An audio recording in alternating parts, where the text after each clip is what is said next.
is very different because we decided wars are not a good idea. What's there to decide? It always made sense.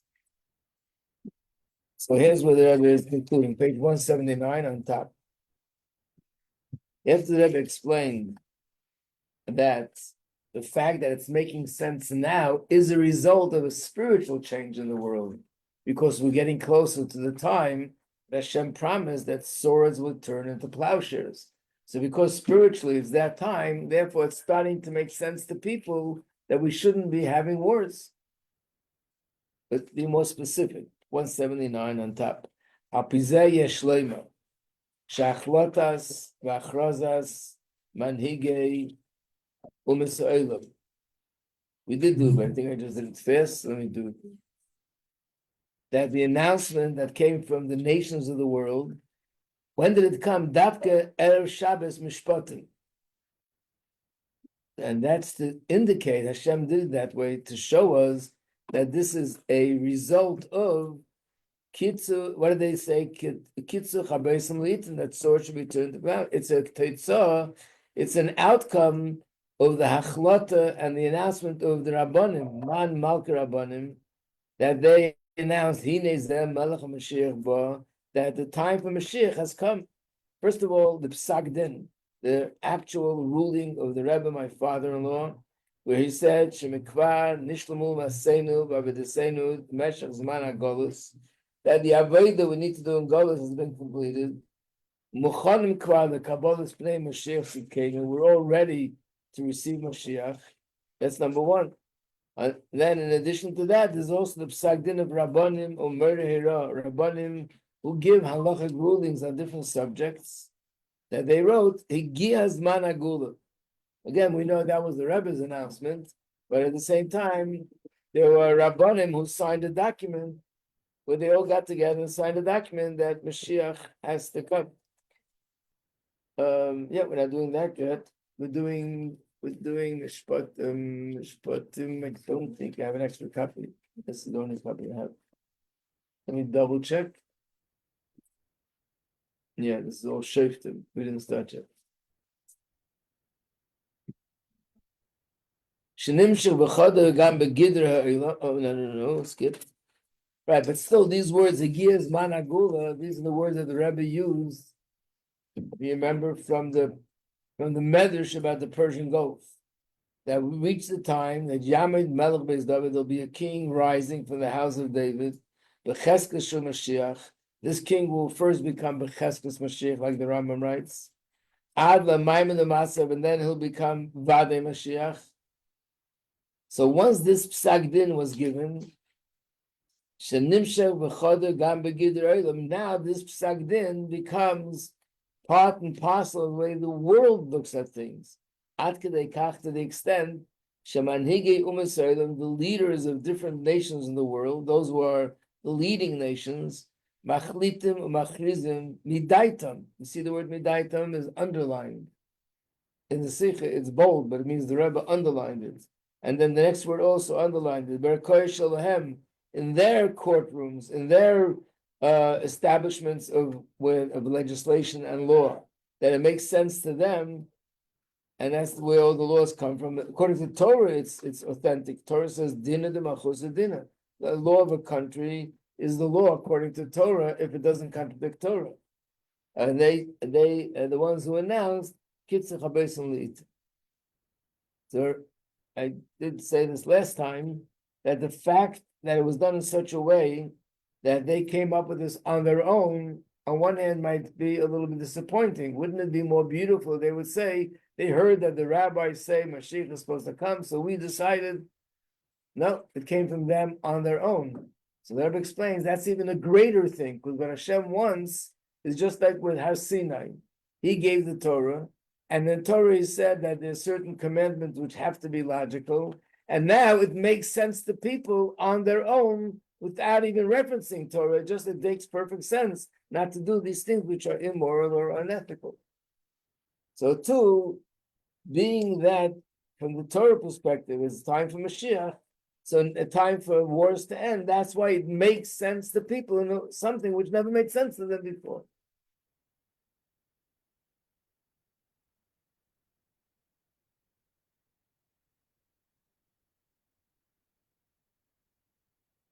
So the summary of all this, it comes out that the Rebbe is saying there was an announcement, both by the United States and by Russia and other countries that went along with them. And there was a separate announcement by the president of this country to the entire country. And what was the announcement? That we believe there's a new era now, there's a time has come, we'll no longer spend money on so much production of weapons. On the contrary, we're going to get rid of those which we already have. And what are we going to do with all that money that was spent on these things? We're going to use it to enhance and improve the economic situation in the country. And that's what the other countries are going to do as well.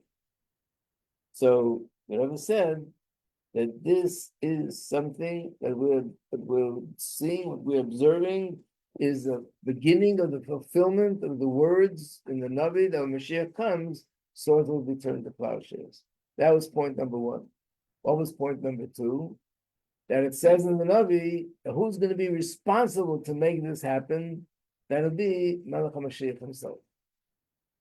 So being that we see that it's happening already, that must mean that not only Mashiach is here, but Mashiach is already having an impact on the nations of the world. That's pretty much what it says here.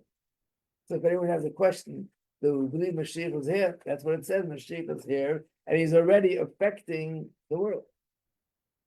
And then the Rebbe says, and in order for us to see this more clearly, Hashem did three things. He made it happen in this place, he made it happen in this time, and made it happen near this parsha. That'll help us see more easily how it's all connected to the Torah. So made it happen, the Rebbe writes, in New York, which is near the house of the shul of the Nasi Adar. And it made it happen near Yud Shvat, Al Shvat, but that was the date this happened in Shvat. So that's the time that's related to the Nasi Adar. And made it happen in Parsha Mishpotim. Because Parsha Mishpotim, that's where we see this inyan, that those things which in Torah Hashem wanted them to make sense, from that it came to the rest of the world that it makes perfect sense to them. Same thing here with Kitzur HaBeis HaLeitim, that the nations of the world on their own came up with this, that it doesn't make any sense to continue this kind of pattern. We have to change it. Why doesn't it make sense? The reason is because Eila HaMishpatim, it's a result of what it says in Torah, the result of the announcement that the time of redemption has arrived.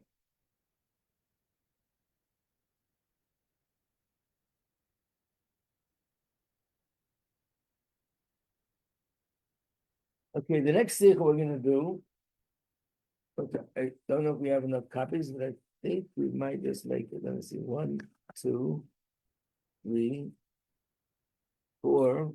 Not 4 students today. What? You have not 4 students today. Right, but I see one copy that I brought. It's all going to, oh, here it is. No, one copy I brought is the wrong sicha. You want me to go make a copy?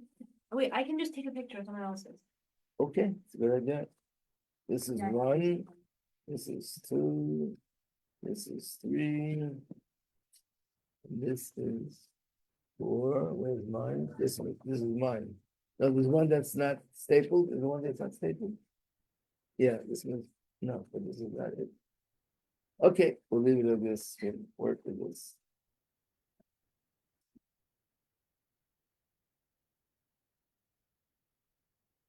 How do I manage to do that? Oh, I know why I was fasting. Oh, you're human. That's okay, Rabbi Majeski. Yes.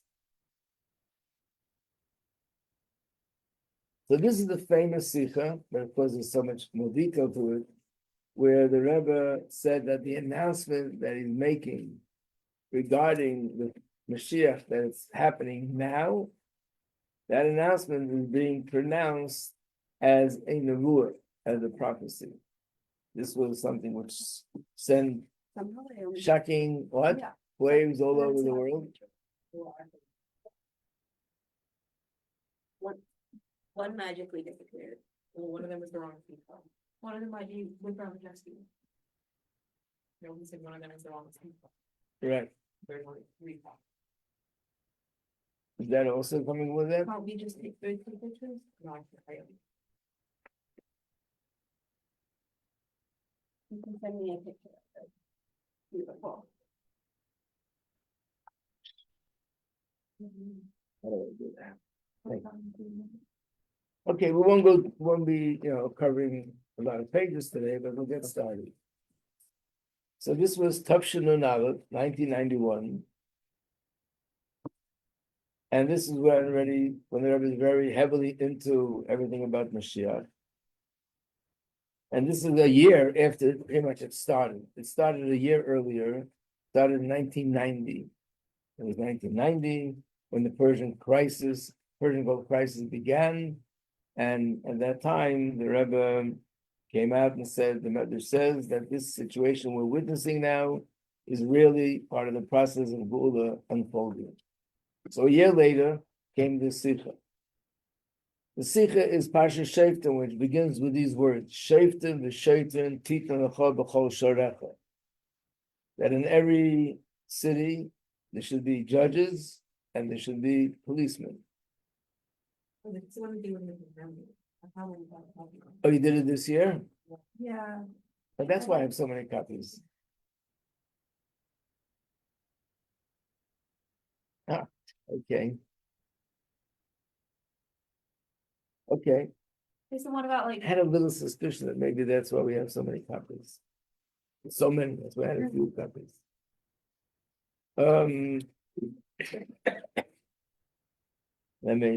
Should I run down and get another Sicha? Yes, I probably will do that. I don't want to do a Sicha that she already did in the beginning of the year.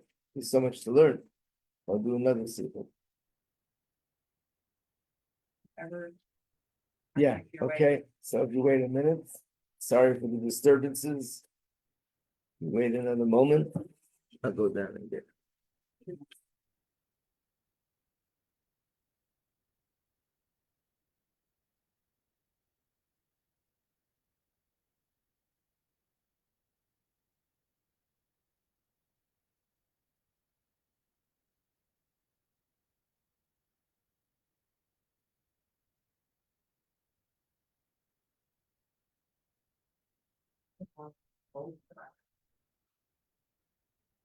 That'll be what I'm watching. Yeah, like something about this sounds familiar.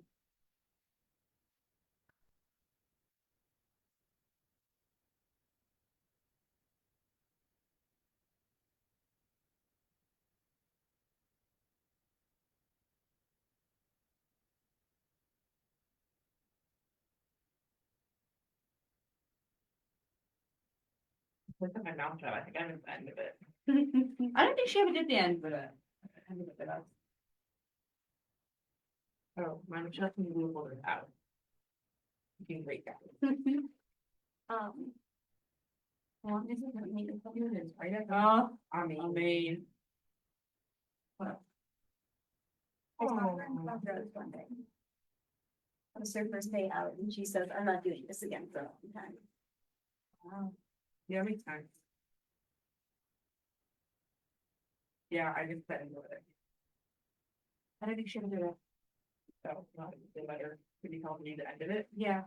Well, he's already gone through all this work, go against it. Yeah. On a fast day, no.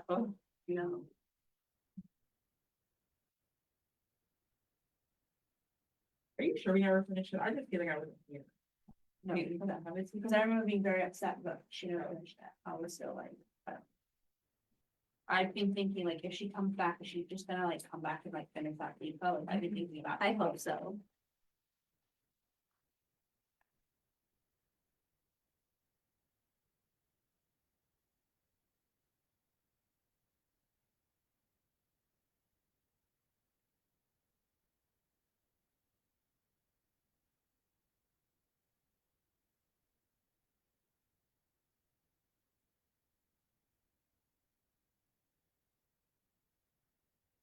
Yeah, this is such a good one. Mhm. You'll just have to come back next year, folks. I want. Nothing. I wish our classes were like earlier, so you could go to her classes to go to work. Yeah, I know. Wait, she's coming back. Yeah. And then she'll be working. When she had whatever, like, rather than just get rid of the coach, she'll do that for next year. And I think come to realize that probably actually move next year. Next school year, not, it's started with me. Well, I never thought of that. I thought about like, Other people did.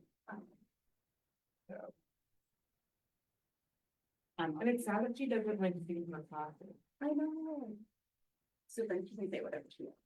But like, you haven't done anything that couldn't be doing. She very, okay, not in, it depends, sometimes she does. I'm sad for me, but we're all really supposed to do. That was a good call. You're probably boring it.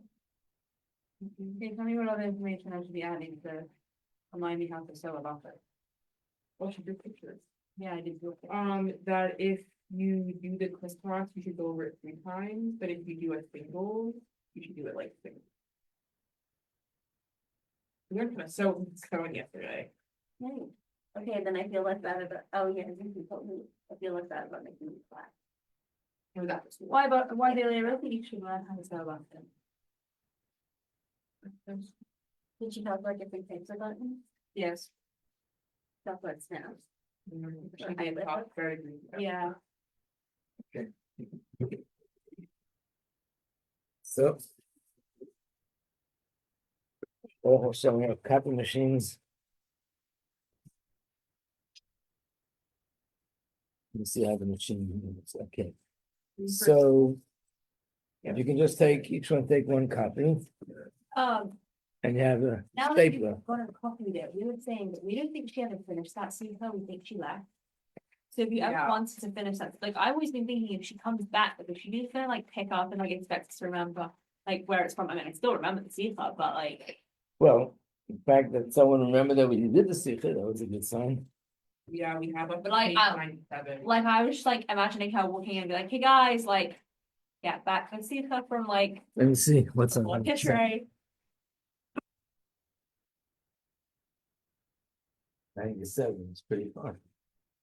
I thought I just missed the ending of it, but No, apparently. no, no, I remember. That she didn't do it. Yeah, more, Yeah, you know what, well, let me do that, we'll come. I sorry. took this already, so it'll be this, no problem, everything I go practice, right? Okay. Oh, wait, can we do this one today and then after if you finish that sequel and that way people who like don't have their notes can bring their notes from that sequel?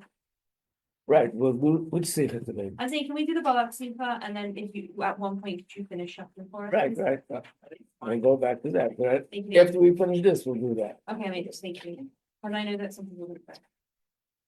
I was just gonna have a lid suspended. He ended it on.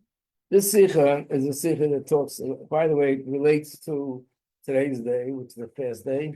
But that was not a servant Teves, that was Shavasa B'Tammuz. And the Rebbe gives a different perspective on Shavasa B'Tammuz. And it's also a Sicha, which is one of the Sichas where the Rebbe speaks about the importance of learning in Yarni Mashiach Yula and Torah. So it starts like this. Again, if you look at the top of the page, it says it's Shabbos Parshas Balak, the 17th of Tammuz. In other words, that year, Shabbos of Tammuz came out on Shabbos. When it comes out on Shabbos, you don't fast. When do you fast? The day after, on Sunday.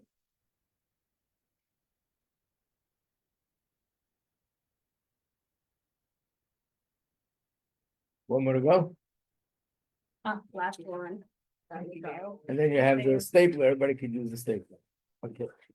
What's unique about the day of Shabbos, about Shabbos B'Tammuz when it comes out on Shabbos, it could be explained 2 ways. The fact that you don't fast can be explained 2 ways, Aleph and Beis. Aleph is the simple way, that being that Shabbos, you're not allowed to fast, and certainly you're not allowed to fast a fast day that's connected to something which is undesirable. In other words, why do we fast? Because of the undesirable sorrows, tragedies that happen on that day. And Shabbos is a day that ain't etzavo. You're not allowed to be sad on Shabbos. So not only you're not allowed to be sad, you're actually supposed to be besimcha. There's a pasuk, it says, "B'yom simchaschem u'b'mayadechem." Mayadechem means your holidays. What's Yom Simchaschem? So the Gemara says Yom Simchaschem is Shabbos. So Shabbos is the day of Simcha. Shabbos is the day of pleasure because it says V'karasa the Shabbos Einei. So therefore, now these two things clash. Shabbos B'Tammuz tells me I have to fast. Shabbos tells me I have to eat and be happy. So the question is, which one overrides the other? And the halach is Shabbos overrides the fast day.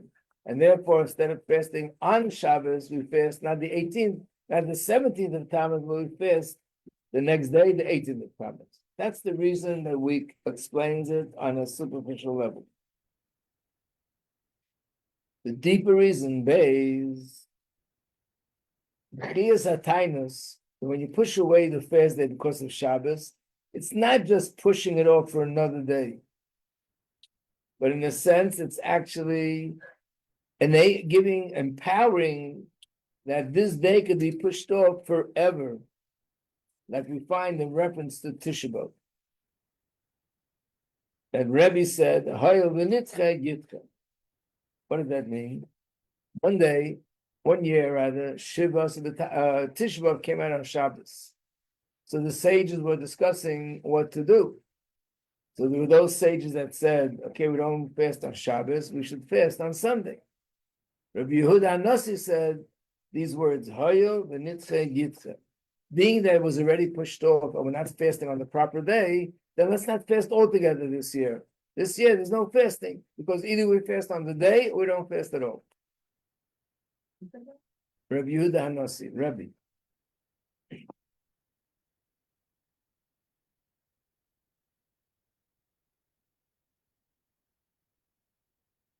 So that means that the way the Rebbe looked at it is that a year that Tisha B'Av comes out on Shabbos, it's not only telling us we shouldn't fast today, but there's something about it that's saying don't fast at all when it comes out on Shabbos. Why? The Rebbe says if that applies to Tisha B'Av, it surely applies to Shavuos B'Tammuz, because Shavuos B'Tammuz is a much lighter fast day compared to Tisha B'Av. In reference to 17th of Tammuz, it says it's not as harsh as Tisha B'Av, because Al Pi Halacha, the She'ein Gzeres HaMalchus, if there's a time where there's no decrees coming from the governments, the Ein Shalom, but on the other hand, it's not a state of peace. So in those days, if the people want to, they fast. If they don't want to, they don't fast. Today, everybody fasts. But Tisha B'Av is different because Tisha B'Av, the tzaras happened twice on that day, the first base of English and the second base of English. So being that it's a day that the fast gets pushed off, it means there's something about this kind of arrangement when Tisha B'Av or Shavuos B'Tammuz comes. By the way, if one comes on Shabbos, the other comes on Shabbos. Because Tisha B'Av is always exactly 3 weeks after Shavuos B'Tammuz. So whatever day in the week, the first one is, that's the day in the week that Tisha B'Av is. So the Rambam writes, so Mashiach will come, all the fast days, asidunli bottle, they're going to become bottle, they'll be canceled. And not only they'll be bottle means they won't be exist, but more than that, they will become Yomim Tovim and days of joy. Shenemar, the pasuk, Kol Yomer Hashem Tzvos, this is what Hashem said, that Teimer the fast of the 4th month. Then it goes on, the 4th month means the 4th from Nisan, which is Tammuz. The fast of the 5th month, which is Tisha B'Av. And the fast of the 10th month, which is Teves. All these fast days, Yir the Beis Yehuda, it'll be, for the house of the Yidden, it'll become Sasem v'Simcha, U'Meidim Tevim, and big holidays, and everybody will love and be happy with the truth and peace. The Yeshleimar, so the Rebbe is saying what happens on a year that the fast day comes out on Shabbos, that this is in a small scale was going to happen when Mashiach comes. That on Shabbos is, as we know, a taste of Mashiach. We say it in benching. Yom Shekul Shabbos, Menucha L'Chayir Lamim. So Shabbos is really a miniature taste of Mashiach. And therefore, just like when Mashiach comes, this day will be a day where we'll be eating and we'll be drinking, and we'll be rejoicing. So Shabbos, we also rejoice and drink.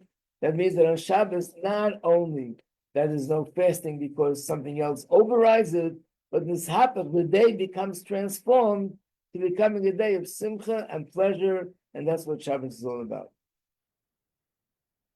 Wait, say that again. So we're not fasting because Shabbos overrides the fast, but rather we're not fasting because We're writing because Shabbos overrides the fast. That's the simple explanation of Shulchan Aruch. So that's also, of course, true.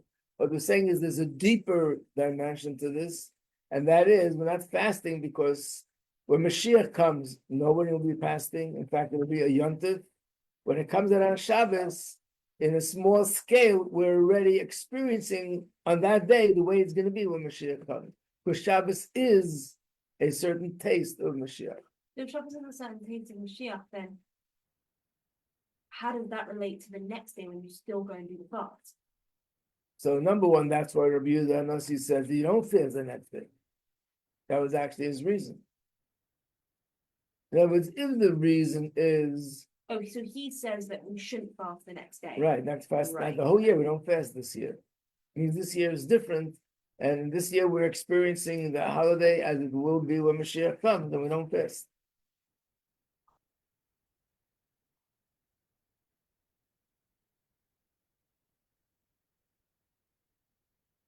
So to say the same thing but in different words, signa and acher means in a different, to rephrase this or to say this in different words, it means like this, that the way we can relate to this day when it comes out on Shabbos, it could be two possibilities.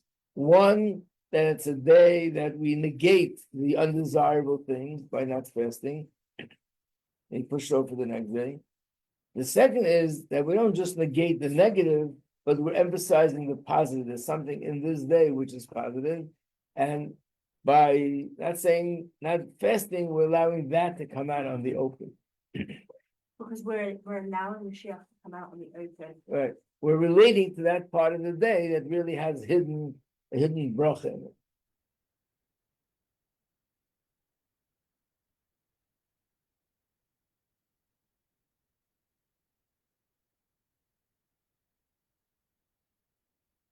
Again, let's look at the next paragraph. I got meaning like this.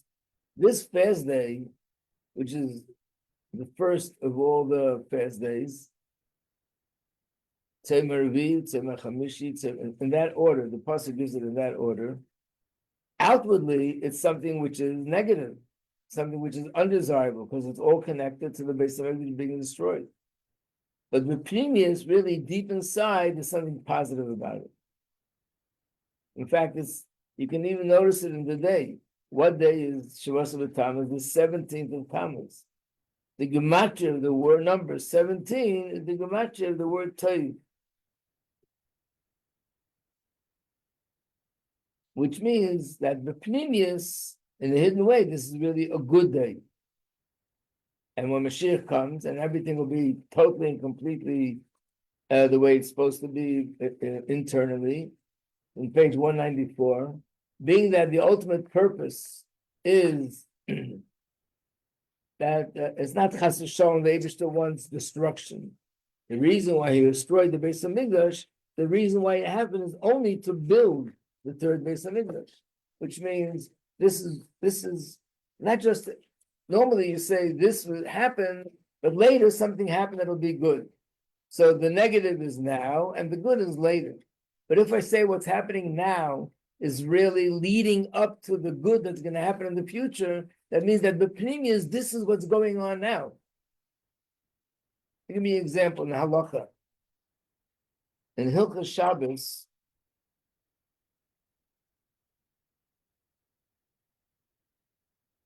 the laws of Shabbos, was that in this class we just spoke about it, that a malacha is only if you do something destructive?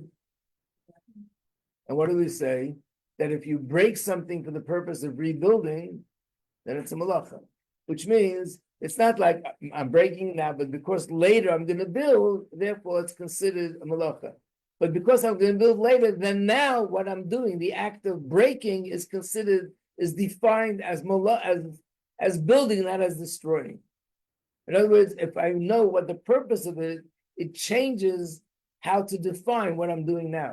So if the Golus is in order to bring Geula, the darkness is in order to bring light. So therefore, while it's happening, how do we define it? We define it by what its purpose is. And its purpose is actually Geula. So that means that the previous, it's actually a positive thing. Again, the mushal with this would be very simple. When something happens to a person, everything Hashem does is for the good, but boy, I don't see it, then you're crying, and it's really very difficult because this thing happened.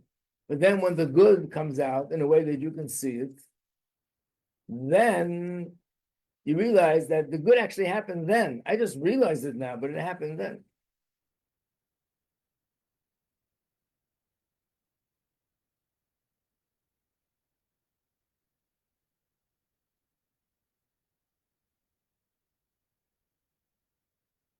Think of a simple mushal.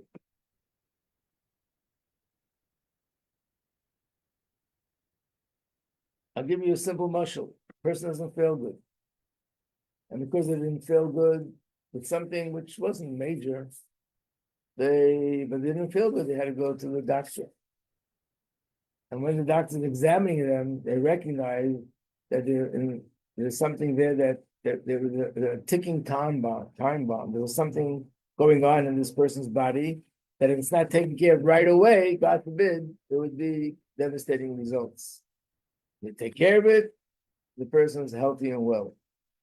So the fact that they weren't feeling well, now you realize, oh, that was Hashem's way of getting me to the doctor that he can save my life. So at the time that it happened, it felt like it was something annoying, unpleasant, undesirable, that I'm not feeling well. But once you look back and you see the result and you look back at what happened, you realize that was Hashem's way of getting me. I mean, if you ever saw these stories of people, for example, who donated a kidney or donated some other organ, we're talking about people who were alive and well, but they gave one of their organs to someone else. And the doctor said, you're a lucky man because by giving this organ, we discovered that you have this and this disease and you need to be dealt with it right now. And so they did something and they didn't realize what they did was really saving their life. So then you look at it entirely differently. But by Hashem brought the Golus, and the whole purpose of Golus is Geula. So therefore, the real premise of this Geula is really part of the steps that we take to get to Geula. So then when it says that this day will become a happy day, Sasa v'Simcha, and the Gemara says that it depends on the situation in the world. The Gemara says, the Torah calls it a fast day and calls it Sasa v'Simcha. The Gemara says, if there's peace in the world, then it's going to be Sasa v'Simcha, it'll be a happy day. If there's no peace in the world, then it's different. So that is, how could one day have two names and both names are opposite each other? And to say both names define this day. So this is the answer, being that the kavana, the purpose of it is that it should be eventually transformed. That's going to come later, chronologically later, but that means that the pneumius, it's already there now. This is what it's really all about. That what's happening now, which is Golus, is really for the sake of experiencing all those amazing things that are going to be when Mashiach comes. So this is the same thing with the fasting. Being that Shabbos is a day that Hashem calls it a pleasant day, a day of pleasure, and it's a day that's connected to Geula. This is what it says in reference to Shabbos. Mizmor Shir L'Yom Shabbos. This is the song that they sang in the Beis Hamikdash. So the Gemara says, Mizmor Shir, this is a song, the Asad Lave, which is related to Mashiach. The Yom Shekul Shabbos, Mashiach is going to be a time where the whole time it'll be Shabbos. Kul Shabbos. U'menucha will be a day of rest forever. In other words, Shabbos is a miniature of what's going to be when Mashiach comes. It's Mashiach's coming in a small little scale. And therefore, when it comes out on Shabbos, there's no point in fasting because when Mashiach comes, it's not going to be a fast day, it's going to be a day of Sassim Usim.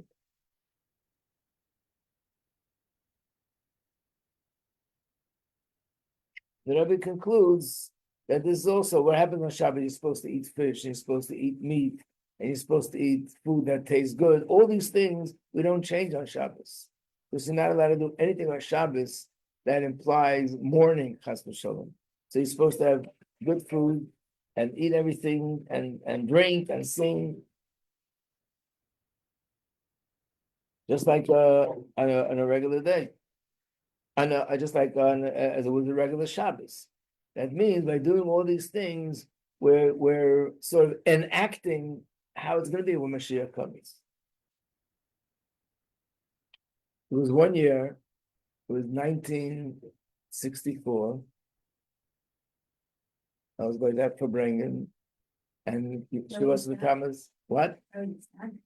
Where was they standing? On the right of the Rebbe. And that for bringing, the Rebbe spoke about this also. And he said over and over, being that was pushed off, today it should be pushed off forever. Be pushed off completely. Obviously, it was a moment that we had the opportunity, and that opportunity, it looks like something moved spiritually that in terms of going out of Govus and going closer to Geula, and to the point that this was after the Rebbe made what we call the Gezerah on Mashke, that men shouldn't drink more than 3 times l'chaim.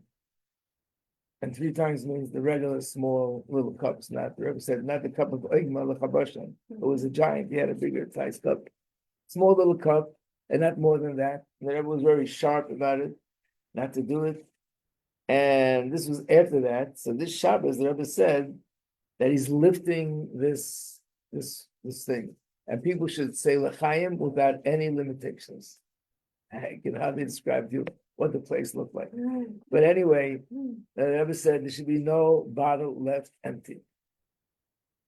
And it's the Farbrengen, which normally ends 3:30, 4 o'clock, ended at 7 o'clock.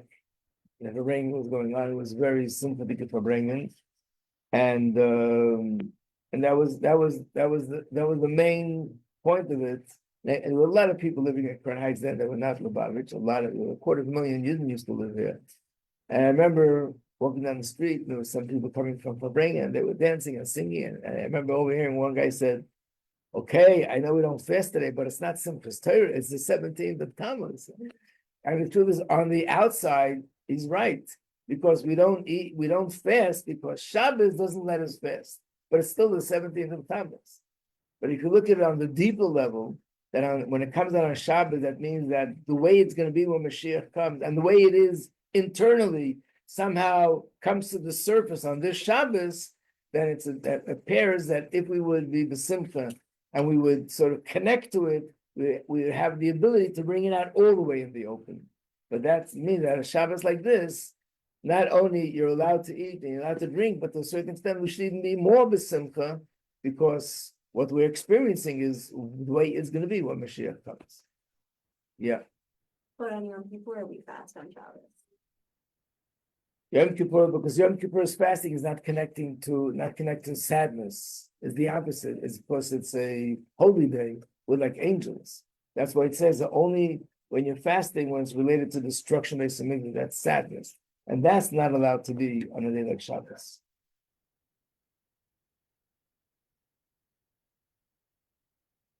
Okay, we'll continue later from page 202. I don't think I put the whole Sicha, just certain parts that we'll learn. I'll leave it with you. To be continued. You want to leave it with me? You're welcome to do so. Yeah, good Shabbos, everybody. And like it says in Sicha, we should be zeicha to the bracha that this day should be transformed into a yontif. Today. Sunday. It will be Tumblr. Just wanted to give a bracha to happen today.